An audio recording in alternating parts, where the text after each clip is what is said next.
नमस्कार. तिरुपती बालाजीच्या प्रसादाचे लाडू आणि त्याच्यामध्ये मिसळलेली गाईची चरबी, डुकराची चरबी, माशांचं तेल हा विषय सध्या गाजतोय. मग ज्याला कोणाला कॉन्ट्रॅक्ट दिलं होतं त्यानं FSSAI food safety and security authority of India याचे नियम पाळले का? त्या लाडवांचा टेस्ट रिपोर्ट सादर केला का? त्याच्यामध्ये काय इन्ग्रेडियंट्स घातले हे सांगणं या FSSAIच्या नियमाप्रमाणे आवश्यक आहे. ते केलं का? मग ते जर इन्ग्रेडियंट्सचा रिपोर्ट सादर केला असेल तर त्याच्यामध्ये तूप असं म्हटलंय का, गाईची डुकराची चरबी असं म्हटलंय का, माशाचं तेल असं म्हटलंय, हे अनेक बारकावे त्याच्यात तपासावे लागतील. पण हा विषय फक्त प्रसादाचे लाडू आणि त्या लाडवामध्ये हिंदूंच्या भावना दुखावणारे वस्तू इन्ग्रेडियंट्स त्याच्यात घालणं एवढ्यापुरता मर्यादित नाहीये. YSR काँग्रेसचं शासन असताना तिरुपती बालाजी मंदिर आणि त्याचा ट्रस्ट याच्यावर आंध्र सरकारनं जो ताबा मिळवला आणि त्या कमिटीमध्ये अनेक ख्रिश्चन लोक भरले. YSR चंद्रशेखर रेड्डींचा मुलगा जगनमोहन रेड्डी यांनी तर ख्रिश्चनांची भरती करणं, आपल्या नातेवाईकांची त्या बोर्डात भरती करणं याचा सपाटा लावला. YB सुब्बा रेड्डी हे जगनमोहन रेड्डीचे काका आहेत, ते ख्रिश्चन आहेत, त्यांना चेअरमन केलं. आणि मग या लोकांनी काय केलं? या लोकांनी फक्त लाडवाचाच विषय केला नाही, तर ते जे सगळं बोर्ड हातात आलं त्याचा त्यांनी दुरुपयोग केला. प्रचंड संपत्ती असलेलं हे देवस्थान आहे. त्या देवस्थानचे 7 डोंगर एवढी भूमी आहे. तिरुपती बालाजी हा या 7 डोंगरांचा अधिपती आहे. या डोंगरांवर ठिकठिकाणी चर्चेस उभे केले. काय गरज होती तिथे चर्च उभे करायची? जमीन कोणाची? ती जमीन या चर्चसाठी मिळाली कशी? या सगळ्या विषयाची चौकशी व्हायला पाहिजे. पण तिथे आजूबाजूला, त्या तिरुपतीच्या आजूबाजूला चर्चेस उभे केले. आणि अशा प्रकारचे हा सगळा स्वतःच्या नातेवाईक, स्वतःचे राजकीय समर्थक या सगळ्यांना तिथे भरण्याचं काम हे या काळात केलं. कोर्टाने त्याचा दखल घेतली, कोर्टाने हस्तक्षेप केला आणि त्या बोर्डावर असलेल्या 18 लोकांची नियुक्ती ही हैदराबाद हायकोर्टानं रद्द केली. त्यातले 14 सदस्य हे गुन्हेगारी पार्श्वभूमी असलेले होते. म्हणजे कशा प्रकारचे लोक हे जगनमोहन रेड्डीनं भरले हे या ठिकाणी लक्षात येतं. आपल्या देशामध्ये 1926 साली, त्यावेळेला इंग्रजांचं राज्य होतं, मद्रास प्रेसिडेन्सीमध्ये एक कायदा केला गेला, हिंदू रिलिजियस बॉडीजचा मद्रास रिलिजियस एंडोमेंट ॲक्ट 1926 असा कायदा 1926 साली इंग्रजांचं राज्य असताना मद्रास प्रेसिडेन्सीमध्ये केला गेला. 1951 साली देश स्वतंत्र झाल्यानंतर या कायद्यामध्ये काही बदल केले गेले.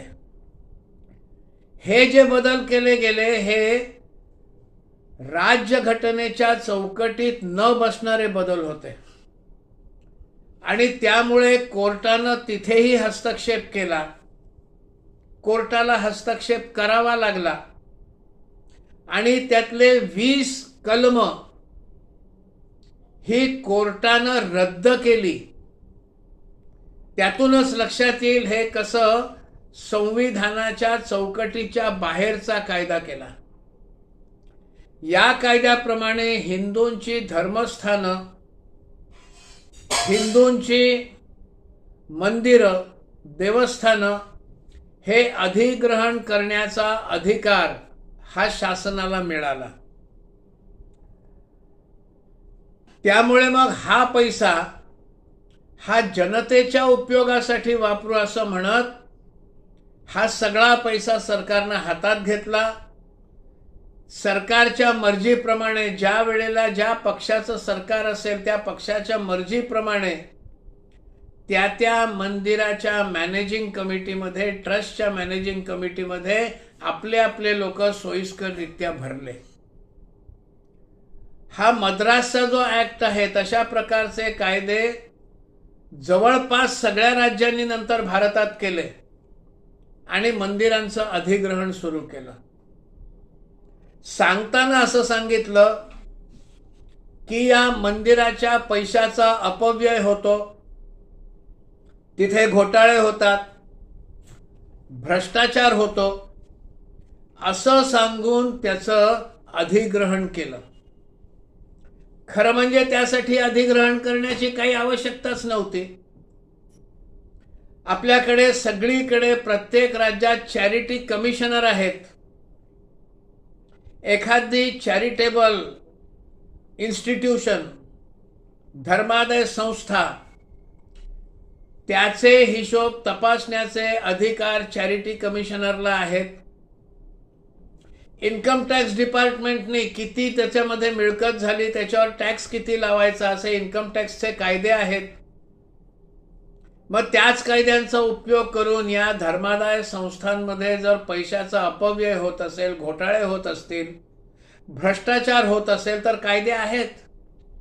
त्याच्यासाठी वेगळा एंडोमेंट ऍक्ट आणून ही धर्मादाय संस्था, हिंदूंची धर्मस्थानं अधिग्रहण करण्याचं काहीही कारण नव्हतं.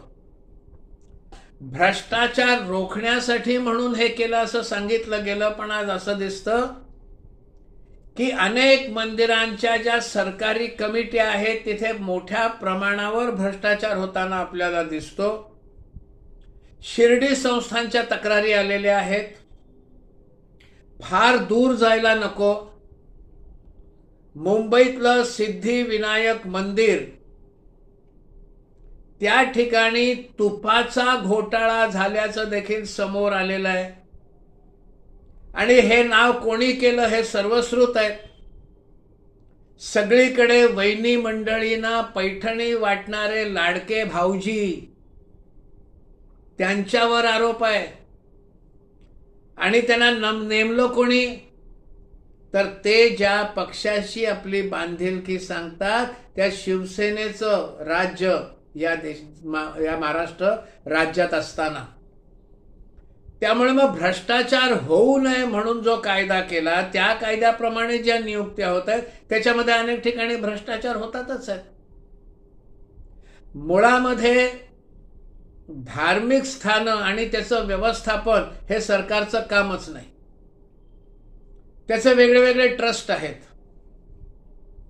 आणि मग असं जर आहे तर मग फक्त हिंदूंची धर्मस्थानं का अधिग्रहित केली, मुस्लिमांची धर्मस्थानं का अधिग्रहित केली नाहीत,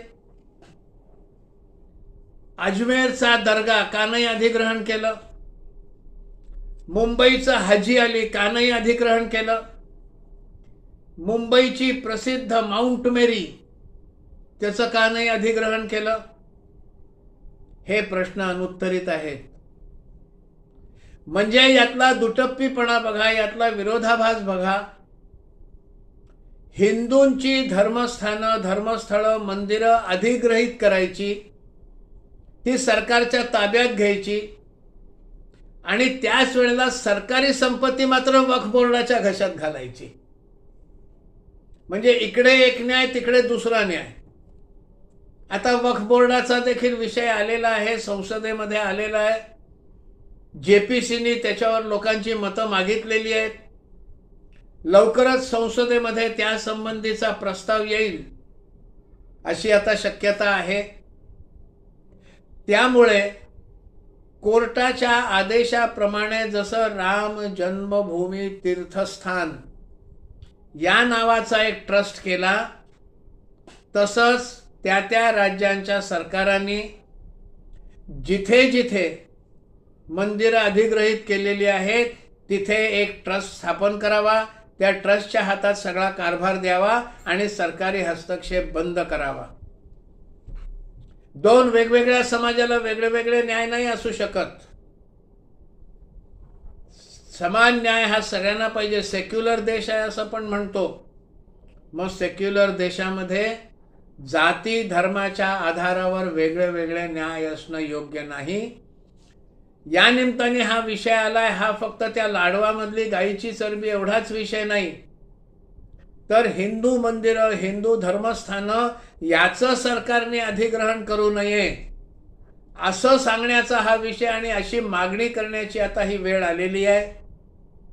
या व्हिडिओमध्ये विचार जर आपल्याला पटले असतील तर कृपया शेअर करा, लाईक करा आणि चॅनल सबस्क्राईब करा. धन्यवाद.